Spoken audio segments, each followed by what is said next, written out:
What a game. The Bengals defeat the Kansas City Chiefs, go to 3-0 in 3 straight against Andy Reid and Patrick Mahomes, and they're the first team to do it. Let's break it down. You are Locked On Bengals, your daily Cincinnati Bengals podcast, part of the Locked On Podcast Network, your team every day.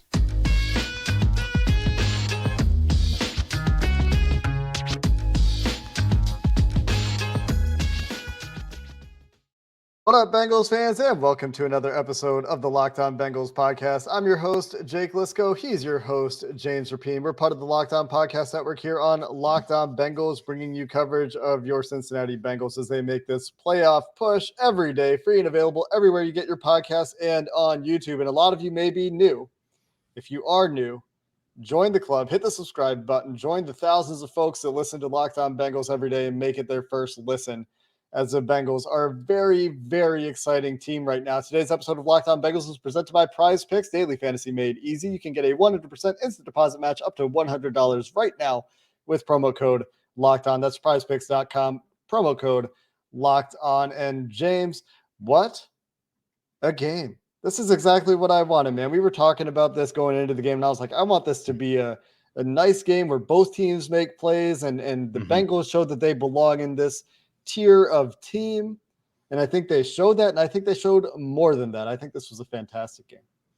Huge win, biggest win of the season. You know, you really vault yourself, and we can talk about exactly what this means, but 27-24 over the Chiefs, a team that some idiot named James Rapien dubbed the best team in the NFL through, well, and they probably were, through 12 weeks. Well, the good news was it was week 13. And week 13, the Bengals beat the Chiefs. So, Jake, you know what time it is. Yeah, is there something cool about that? Is there something going on? I think so. I'm ready. I think you're ready. Are the so people without ready? Further ado, you got to give the people what they want. Nailed it. Man, you nailed it. We kept them waiting a little bit this time, Jake. I don't know about you. I'm sure you did. People were DMing me. This has got to be a woo game. I'm waiting on Zach Taylor, and I see my DMs, and it's like, this has got to be a woo game, James. That was the Chiefs. That's got to be a woo game. Well, ladies and gentlemen, Jake Liscow just wooed. It was a huge game. I mean, this is the kind of game that gets me excited this year. This is the kind of game that like truly confirms all the things that we wanted to see from this team. They had the slow start, and that slow start, it does haunt a little bit in some ways, but that's not why we're here today. Today, we're here to talk about a complete team, in my opinion, James. And that's my takeaway from this game. This is a complete team at this point in time. And yes, they missed Chidobe Awuzie. I think that is indisputable, but they got by without him. They had an opportunity. Again, they didn't complete it, but Cam Taylor-Britt, because of some pressure from that defensive front, had an opportunity at an interception. Jermaine Pratt steps up, strips Travis Kelce. Huge game-winning play. And what a game it was, James, from the Bengals making plays to open the game, opting to receive the opening kick again, which is apparently a thing that they're doing now, which is still kind of weird to me to still be doing it consistently. To the Chiefs making a bunch of plays and getting a bunch of bounces going their way in the middle of the game, to Jermaine Pratt, Samaje Perine, and Joseph Osai making huge plays to put the game in the bag, and Joe Burrow playing another just elite game. Joe Burrow is playing at an incredible level of quarterbacking right now. Maybe it doesn't look as sexy as some of the other quarterbacks in the league, but he's playing incredible football right now. And all of those things, given the quality of competition in this game, and the fact that they should have won by more, it didn't need to be as close as it was. It didn't need to be as dramatic as it was. Just tells you that they've got a good team. This is a really good team. Maybe they don't win out. Maybe they don't win out and get the 1 seed or whatever, and that's possible now, right? Remember, I said that if they win this game, that keeps the number 1 seed in play. But they're a really good football team, and I think that we know that for sure right now. Maybe they don't even beat the Browns next week, right? If we're getting ahead, and we're not going to get ahead too much, but that doesn't change. I think that they've proven quite a bit in the last stretch of time here after that rough start. Begins and ends with Joe Burrow. Joe Burrow outplayed Patrick Mahomes. That's exactly what this game is. That's what it comes down to. And there are a lot of other factors that we could talk about of a lot of other things. But when you look at their numbers, and not that Patrick Mahomes was awful, because he wasn't, but Joe Burrow was better. He was better from the jump. He started 8 for 10. He was just lights out from the get-go and finished 25 of 31, 80.6% of his passes were completed. That's free throw numbers, Jake. That's what people hope to make. Basketball players hope to complete at the free throw line. That's what he's doing in an NFL game against a defense that talked a lot this week. Chris Jones was revved up for this game, fired up this week. We know what Justin Reed said, and Jamar Chase really did. I don't want to say took shots, but certainly made it clear how he felt, and so did Burrow after the game. But 286 yards, 2 touchdowns, was great running the ball when needed for 46 more yards and a touchdown. Burrow is playing awesome.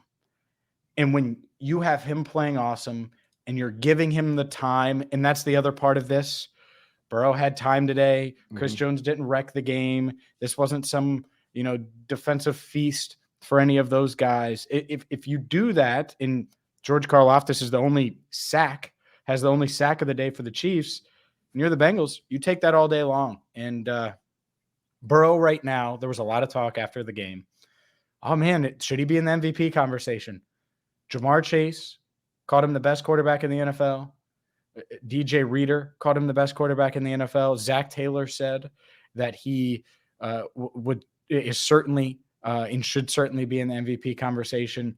So that's what this win did. When I think about what does this win do, of course, it gives them a chance at the 1 seed and vaults them to the top of the AFC contender list. And they're right there now with the Bills and Chiefs, I would say, as the teams that you would mark in that category or to classify as that. But it also just raises the profile of their stars, and that starts with Joe Burrow. Yeah, he played another great game. Like you said, you talk about free throw numbers, should have been even closer. Talk about elite free throw shooters. Steph Curry is who pops into my mind, who I know you love, obviously. And talk about free throw numbers, should have been closer to Steph Curry's free throw numbers if not for that Tyler Boyd drop of what should have been a walk-in touchdown. And, that play doesn't end up coming back to bite them too hard. They win the game, obviously, but he's so on time. The sack avoidance for Burrow, which was the nitpick early in the year, taking some sacks that he didn't need to take, and honestly took a sack in this game he didn't need to take, but avoided more than he created or took that he didn't need to take in this game, I think. And we've talked about this the last 3 weeks now, James.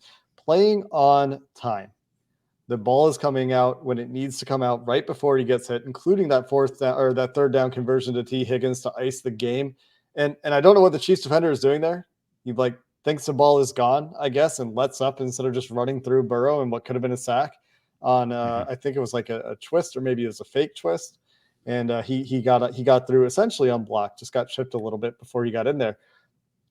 Burrow's standing in and getting rid of the ball with excellent timing, fitting it into incredible windows, making great decisions, giving his players, giving his receivers, those talented playmakers, an opportunity to make plays with the ball in their hands after the catch. And I really don't think you could ask for more than what Joe Burrow is doing right now. And the fact that he's getting this protection, they found all these different ways, and we're going to talk about this. They found all these different ways to move the ball on offense. They're getting really diverse on offense. That's where I keep coming back to this idea of complete. And the guys that made plays to win them the game, not just Joe Burrow and Jamar Chase and T. Higgins and their stars, but Jermaine Pratt and Joseph Osai and Samaje Perine, who, man, what a game again for Samaje Perine that we're talking about here in another huge win for this team. And Chris Evans. And no, I'm just saying there's a list. Burrow completed passes to 8 guys today. Right. And it's just, it tells you about the depth, right? That's what Chris Evans tells you, is that they have guys that they can bring off the bench and that can do things like what Chris Evans said. That was a great schemed up play for this coaching staff. For sure. You credit the coaching staff too, is all my point is there, is that these coaches, man, I think have come a long way. For sure. And that's what you saw today. Honestly, I mean, that's what they punted once on offense. Mm-hmm. And the fact that they didn't turn the ball over and could have had more points, left some points on the board. Let's continue to talk about how diverse they're becoming as an offense, because, man, this offense, it's starting to look like the offense I talked about and we talked about and envisioned way back in March when they were putting this team together in free agency. We'll do that next right here on Locked On Bengals. It's a lot of fun. This holiday, find what you love at Total Wine and More, sponsoring today's episode of the Locked On Bengals podcast. With so many great bottles to choose from, it's easy to find a new favorite single barrel bourbon or the perfect gifts for everyone on your list with some help from a friendly guide, and all with the confidence of knowing you found something special for the lowest price possible. You'll love what you find at Total Wine and More. Curbside pickup and delivery available in most areas. Visit TotalWine.com to learn more. Spirits not sold in Virginia and North Carolina. Drink responsibly. B21.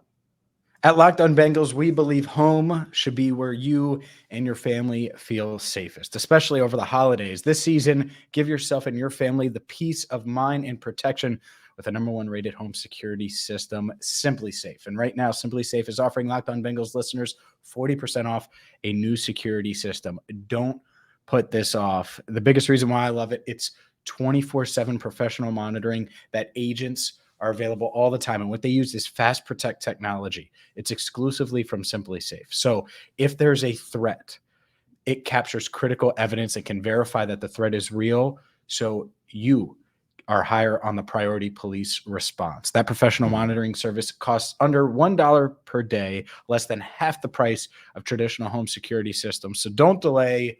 Check out SimpliSafe at simplisafe.com/lockedonnfl and save big on my favorite security system. Get 40% off any new system at simplisafe.com/lockedonnfl today. That's simplisafe.com/lockedonnfl. There's no safe like SimpliSafe.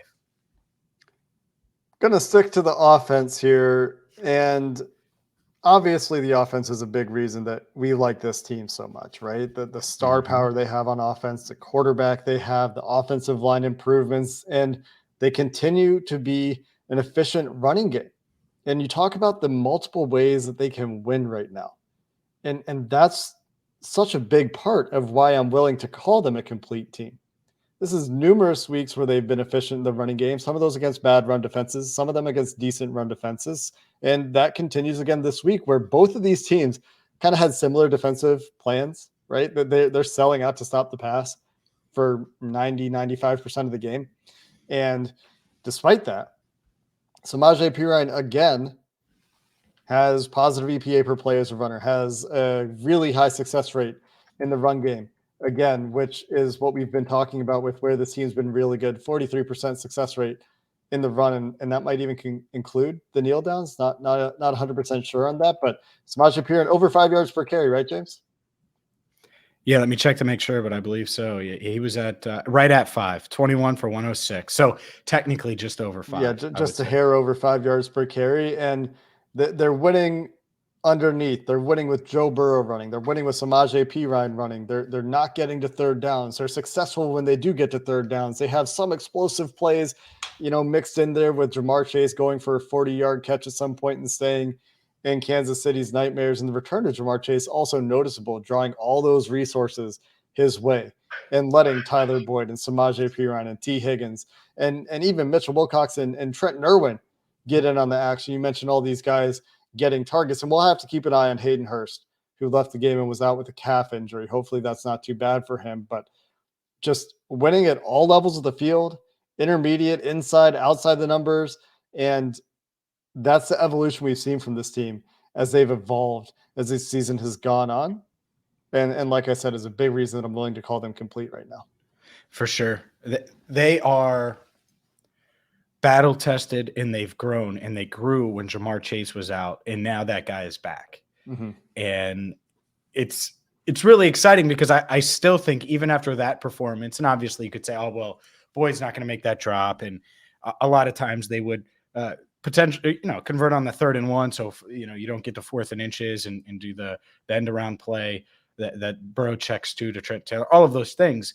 But I think this offense, even if they had converted those plays, could be better. And there's another gear. And that's the exciting part to me, is they might have just beat what a lot, including myself coming in, considered the best team in the NFL. Okay, so if they did that, and I still think that there's some things that they left on the field, how good can this offense be? And I've always been, 30 points per game was my standard for them last year, whether it was realistic or unrealistic. And we debated that and talked about that a lot on the show. Throwback Locked On Bengals listeners know. New ones, hey, welcome. If you're new, you might not know, which that's why I added that detail. I think this offense could finally meet those really, really, really, really, really, really, really high expectations, Jake, that are unrealistic for most teams and probably aren't fair. And yet, to me, are fair because you have a Joe Burrow who's special, and we spent multiple minutes talking about him. A Jamar Chase who looked every bit as Jamar-like to me today and was making plays. T. Higgins had the biggest catch of the day, which 3rd and 11. You talked about the coaches. One, and I've been as critical as anyone about Zach Taylor late game. I love that you pass it there, Zach. I love that you pass it there. You're aggressive and you say, let's go for the kill. Because when you have these guys, that's what you should do, especially if you trust that offensive line, which obviously they do right now. Huge play for Joe Burrow to T. Higgins. I thought that was a big one. And it's not like the coaching is immune from criticism in this game, right? But they, I think, got more right than wrong. You could talk about the QB sneak and then the jet sweep. You could talk about, the play before 2-minute warning where they're running the ball really well, but they have Joe Burrow drop back to pass. And then Joe Burrow doesn't handle that. That's like his one big mistake of the game, is taking a sack on that play instead of throwing it away with the 2-minute warning being there. But yeah, I think letting Joe Burrow win the game. And I think Eric Eager pointed this out. He was at the game. He's a Kansas City guy. He's a Kansas City fan. He used to work for PFF, and he was in attendance at the game. And he's like, yeah, Zach Taylor could have played for 3, given the ball back to Kansas City with a minute left, and let Jesus take the wheel. Was his quote. And I like that little turn of phrase, let Jesus take the wheel. I think that's a funny one. And he didn't. He trusted his quarterback, and his quarterback made the play. And you talk about the expectations. I think they are reasonable at this point. They've been doing it long enough. They've shown that they can make those adjustments. They have a quarterback, again, just to repeat this, to drill this into your heads, who's playing at an incredibly high level, even if it doesn't look as flashy as some of the highlights you're going to see from other quarterbacks around the league. The things that he's doing on a consistent basis are incredibly impressive.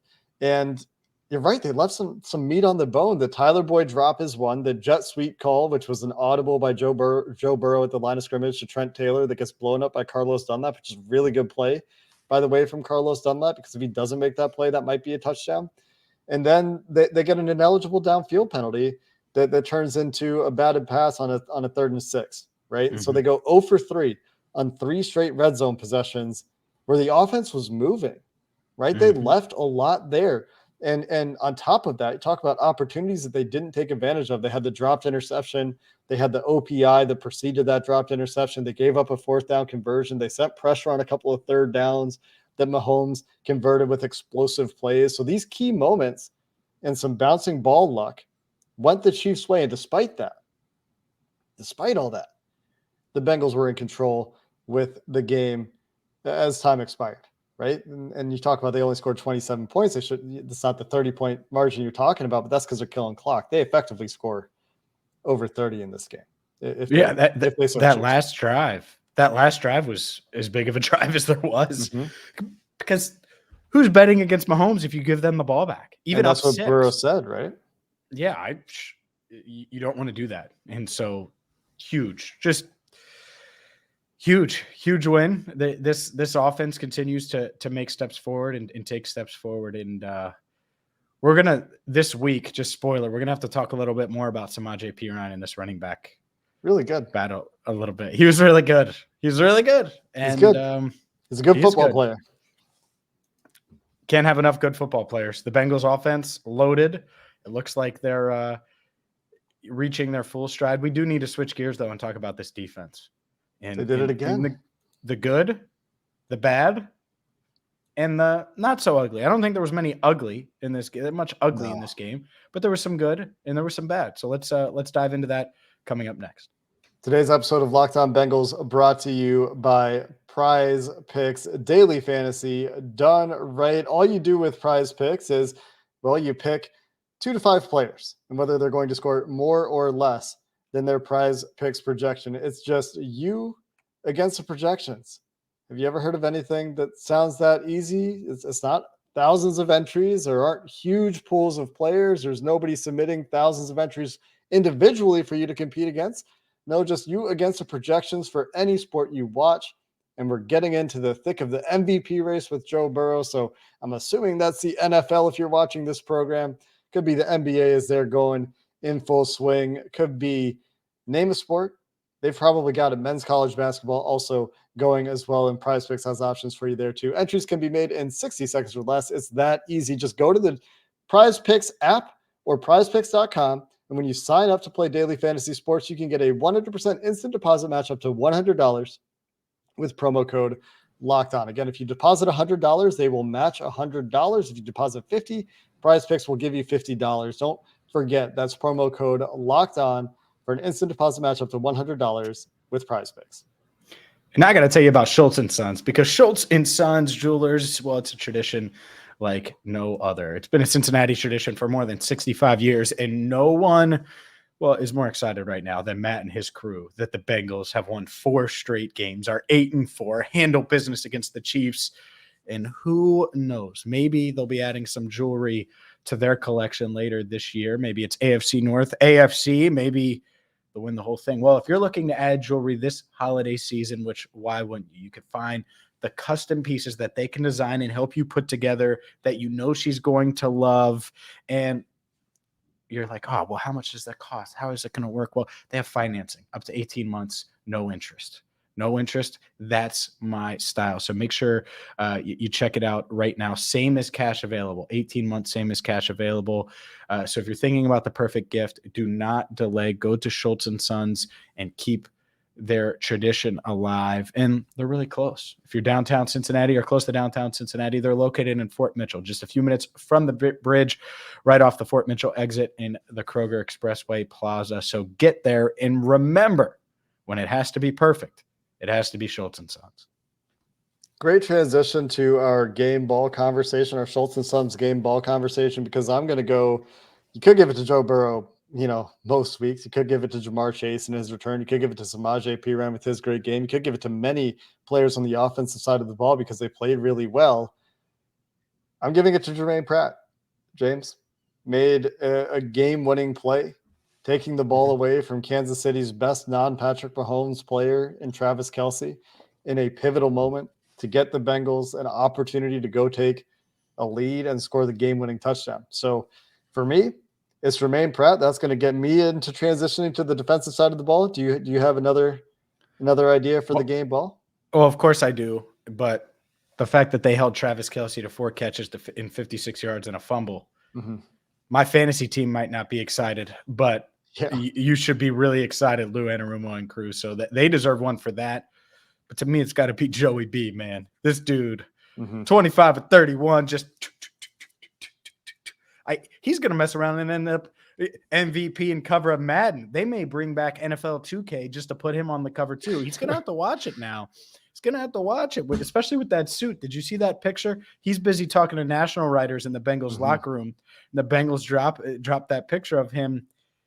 He's going to end up with a modeling deal and all these deals. And he likes attention, but not that much attention. So better watch out, Joe, with this stellar play. But yeah, he gets our Schultz and Sons game ball, which we'll have to get with them, because you know how they have like the little Nickelodeon trophy. Maybe we could get some kind of Schultz and Sons game ball that I could be like, hey, congratulations. One of two every week, because we're giving out 2. We got Jermaine Pratt as well. Well, I'll throw it. I'll have Burrow throw it to Jermaine across the locker room. That would be a fun video. That'd be great. Yeah, he's wearing that red suit. I assume he's going, like, they have a nice dinner plan or something. I don't know. Maybe he's going out tonight. Who knows? But I was using this as that dude is at home watching The Office right now. This just wearing his red suit for show. Maybe they went out to dinner, man. I don't know. Who knows? James, he's an order in guy. He's an order. Anyways, let's talk about this defense that just put the clamps on Travis Kelce.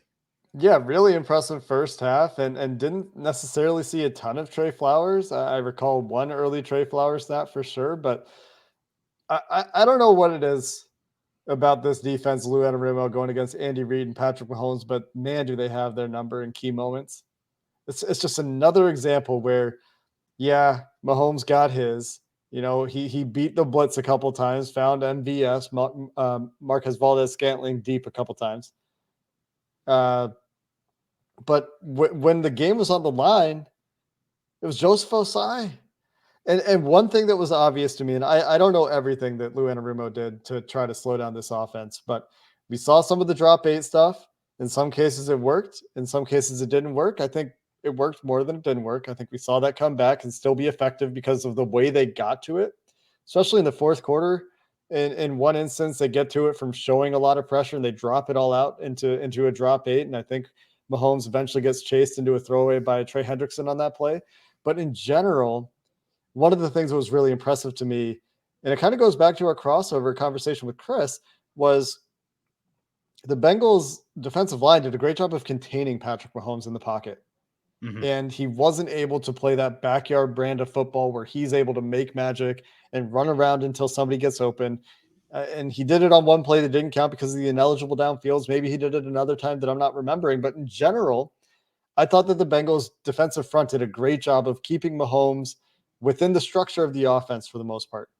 And you didn't see them creating these crazy off-script plays. And they dedicated a lot of resources for sure to defending the pass, which meant they gave it up in the run a little bit. They gave it up in the screen game a little bit. But I think that they still have answers for Patrick Mahomes and Andy Reid in this offense when they need them. It wasn't perfect, but they got the plays when they needed them, and that was huge. There were multiple times where they either didn't get pressure initially, and the pressure finally got there and forced Mahomes to awkwardly throw the ball away. I'm thinking about Hendrickson hitting him on the sideline. Hubbard got there a couple of times. Hubbard had a great rep on that sack too. And the sack, of course. Mm-hmm. But there were multiple times where there was nowhere to go with the ball, even without Shido. And coming into today, I wasn't sure that they would be able to do that because we saw that last year. They were able to do it. And it was like, he's holding it, rolls out one way, no room, comes back the other. But you're right. For the most part, they kept him in the pocket and were able to not allow him when he did roll out to be in like playmaker mode. It was like survive mode is how I would describe it, because he was just trying to find the lane to get into playmaker mode. And most of the time that didn't happen. And I think that also went hand in hand with limiting Kelce, because a lot of those times are off script and he sees Kelce, finds a little window, and boom, a potential sack turns into a 30-yard gain the other way. The Bengals didn't allow that to happen. And the thing is, the Chiefs, they ran the ball pretty well for them. And it really didn't matter. This Bengals defense was able to come up with a few more stops. And obviously the turnover is just huge. I thought at some point the dam would break, and it should have broke more. Cam Taylor-Britt drops that interception, would have been a game changer. It was 14-3. You get that interception going the other way. Whew. And instead it was 14-10. And we know what happened there. So this Bengals defense did flash some. They also had some mistakes, but that's okay, because in every player, every coach will tell you this. It's much easier to fix mistakes and correct them after a win. And I don't even know that they were like huge mistakes. Maybe in the run game, there were some, right, where they probably gave up more than they wanted to in the run game, even though they were dedicating extra resources at the pass. But in the pass game, which is what you're worried about when you play this team, they were pretty good. I thought there weren't like assignment issues. There's probably a couple plays where, I remember one Mike Hilton play on a screen where he shoots it. He sees it coming. He gets downhill, but he misses a tackle in the backfield. Cam Taylor-Britt had that opportunity to get Juju Smith-Schuster down short of the line to game. Doesn't quite get that done. So there's little things like that. But the two deep balls to Valdez-Scantling, those are just on pressures. They're just on blitzes. The pressure doesn't quite get home. And Patrick Mahomes, if you don't get to him on those pressures, and the Bengals did last year a couple of times when they did choose to dial it up, he's generally just too good. And they're so hard to defend in general. But, man, if you hold Patrick Mahomes to 223 yards, what you take it. What more can you ask? You absolutely take it every time. And you held him to 24 points. I mean, you say sign up and let's see how the game. 10 points in the first half, 2 touchdowns to start the second half, and then you adjust. and you're able to stifle them from there. You would take it every single time. And now there was, the missed field goal, so there were other points that could have been had 55-yard field goal, though, that came after a sack to force the field goal attempt, and Andy Reid probably still should have gone for it, but the defense steps up and makes a play there. It's tough. It's tough because I might have kicked that field goal too, but it's tough because 4th and 5 is much different than what 4th and 2 or 4th and 3. Which it would have been before the sack. It's because of the sack. I think it was ESPN's game log has it at 4th and 7 from 4th and 7. Mm-hmm. Okay. So it was 4th and 3 and then 4th and 7 or 3rd and 3 and then 4th and 7. Yeah. Mm-hmm. So big difference. 4th and 7. I get it. They have a good kicker, Butker's a good kicker. So I would have kicked it with McPherson and instead that you miss it and boom, there you go. I mean, it's a heck of a win, Jake. They're 8-4. If I would have told you on Monday Night Football after that game, when I'm joining you at First Energy Stadium and it's super late, and I'm like, what the heck did we just watch? I mean, we were just that they are going to win the next 4, including beat the Chiefs, that they would win their next 3 without Jamar Chase, and that now suddenly we'd be talking about not just AFC North titles, but where's their seeding going to be? Are they going to be the 1 seed? Like there's hope alive for the 1 seed, which is sort of wild. By the way, I do want to update it. The Brian Callahan pregame fist bump. Oh, it happened. Just letting everyone know. That's 6-1? It happened. It is. So the Bengals have won 6 of their last 7, correct? Mm-hmm. Yeah. So there you go. That's it. So it started with the Saints. It started with the Saints. Correct. Week 6. So it started with the Saints and 6-1 since. There you go. And a little birdie told me that fans have started asking Brian Callahan about the pregame fist bump, which is even better. I love it. That's really funny. He's on a heater too, man. And I know his job is a little bit easier right now when you have a quarterback playing the way that Joe Burrow is. And I cannot emphasize enough how well Joe Burrow is playing right now, really, since you started this fist bump tradition, going back 7 weeks now. Outside of that Cleveland game, he's playing next level since then. But hey, if it works, it works, man. Yeah, if it works, it works. It's clearly working, and well, I'll be at the game next week, so we'll see if the fist bump can redeem itself against the Browns. And plenty more to talk about in this one as we move through the week. The Bengals, are they the best team in the AFC? Well, they're certainly in that conversation after a pretty impressive and, though dramatic, I think clear victory over the Chiefs. It wasn't necessarily as, if you really want to be cynical, as lucky as some would argue some of the wins were last year. I'm not saying they were, but some certainly would. This was a game in which the Bengals again show that they're a better team this year than they were last year. And like you said, James, 1 seed certainly in play. They control their own destiny in that regard in some ways. Maybe they're still a game behind the Chiefs, so not entirely, but they do get a chance to get the tiebreaker over the Bills in their favor as well, with Miami losing and the Bills back on top of that division. So a lot to talk about as we move through this week and start to prepare for the Cleveland Browns coming to Paul Brown State Paycor Stadium next time.